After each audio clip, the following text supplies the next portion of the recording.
Previously on Volfsball documentaries, I made up plans for a brand new sport and accidentally told my dad about it, who went on to make a prototype without telling me. This prototype was then trialled on the Isle of Wight. Miraculously, it was a success and a metal version of the prototype was ordered. While I was waiting for this, I set about making a website and ordering merchandise to help fund the spiralling cost of this sport. Finally, after 6 months, the Volfsball Prism arrived, ready for the first ever official game. All the Volfsball gear has arrived in London, and I am going to pack it in a trolley and take it to a field in the middle of nowhere to play the very first game of Volfsball.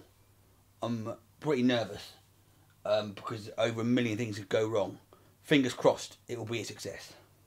The journey to a pitch, I imagine, was a bit like the wait for a baby to come out. Don't know if it's going to work properly, and there's a chance that everyone was going to hate it. The items were put out, then the stand was set up, and then finally the pitch marked out, which took absolutely ages, and we were ready. The first ever game of Volfsball. Let's go for it.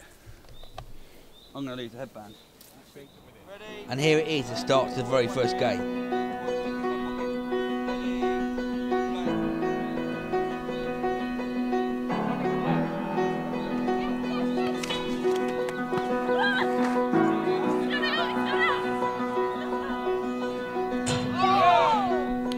And it was a success. Here's what some of the very keen players thought. It's clearly destined to be the greatest sport in the 21st century. I think what I like most about it, it's very energetic, so you're working up a sweat, and also it's a team sport, so you're really getting to know yourself and the people you're playing with. I mean, it's pretty special to be the first one with Volfsball. I feel honoured to be asked, and yeah, thanks for having me along. Even the children liked it. And when a child hurts himself playing your sport, you know it's going to be a success. Well, that was the very first game of Volfsball. I think we've established that I'm really unfit and go very, very easily. But a victory for my team, I think. I'll check it back. I mean, the highlights video is going to be at least 2 or 3 hours long, and the match was only 3 minutes. But it was a success for all round. Really pleased. Okay. And then Volfsball started to spread. Henning Vane bringing his German team. People filming stuff all over the place. I'm filming Marek while he's filming the game and doing live commentary for the enormous Volfsball community online. Still 3-2. Even teams from the north of England came to play. Marek Larwood, the visionary? Not visionary, Volfsball? Idiot. Okay. Give us a quick précis of how you came up with the idea. I was in the pub with friends, and normally when you're in the pub you sort of say, oh, here's an idea, and don't follow through with it, but I told my dad about it and he made it. And it was cheap as well, right? It was about 100 quid first of all, now okay. The costs have soared to approximately £2,000, so I've got no choice but to play This is going to bankrupt you, essentially. But this thing here, I was assured by my dad that he knew a bloke who could do it for 500 quid max. No. Over £1,000, and then it's still not working properly. Worth every penny, though, to be fair. We've had 4 teams now. We've got a team, a West Wirral team debuting today. Henning Vane is also playing. Henning, what do you think of the sport? Henning Vane, the international ambassador of Volfsball? Yeah, why not? I think Volfsball is the sport of the 21st century. Put that on a poster. There we go, perfect. All right, well, let's get ready for the next half then. Yeah.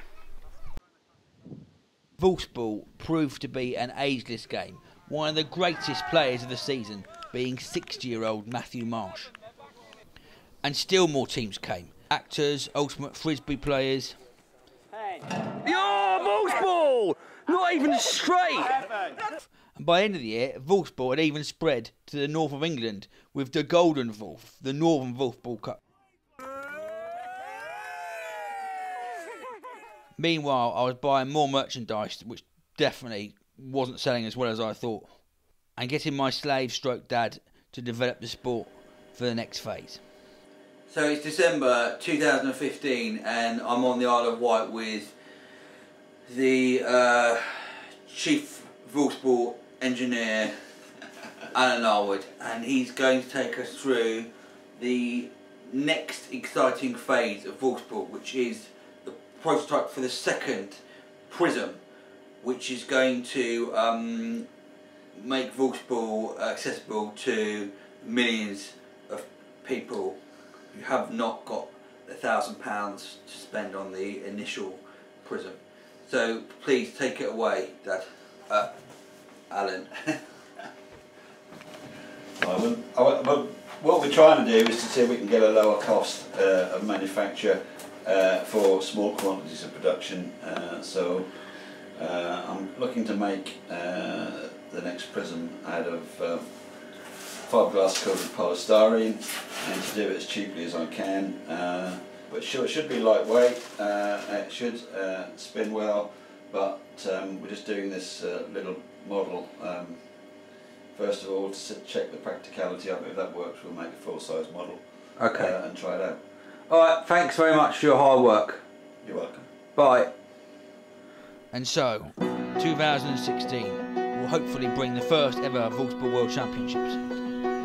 Thanks for watching, and please go to volfsball.com and spend all your money. Yes, goodbye.